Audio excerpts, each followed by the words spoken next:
tumigil. Tataya lahat, hindi magtitipid. Gagawin ang dapat kong gawin. Alam ko na magagawa ko rin. Balang araw maging icon. Gusto ko kagaya ko si Idol. Malam Michael Jordan nung ma-high score. Kilalang magaling pagdating sa ring. Balang araw maging icon. Gusto ko kagaya ko si Idol. Kaya yung tiyaga ko tina-times 4. Rat-rat lagi parang rifle. Wag na wag ka kakagat sa fake. Iwas ka sa foul. Wag kang makampante, ingat sa galaw. Wag puro atake, aralin dumipensa. Minsan din depende yan kung paano ka pumwersa. Minsan kailangan pabay ng pasensya.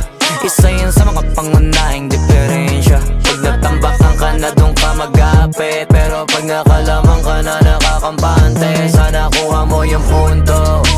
Mula simula hanggang sa dulo. Dapat isagad mo yung laro mo.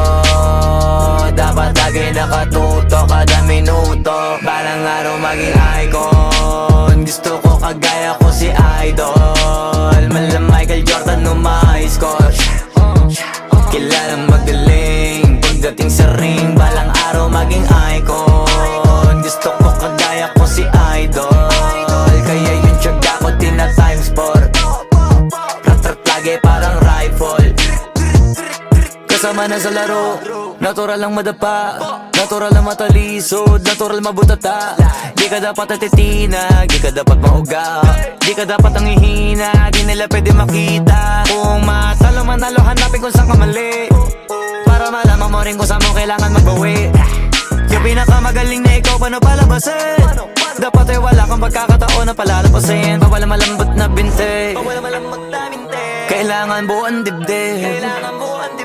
At sa sarili may believe, kasi may gustong marating. At patunayan sa marami kahit na paunti-unti. Na balang araw maging icon. Gusto ko kagaya ko si Idol. Malam Michael Jordan nung ma-high score. Kilalang magaling pagdating sa ring. Balang araw maging icon.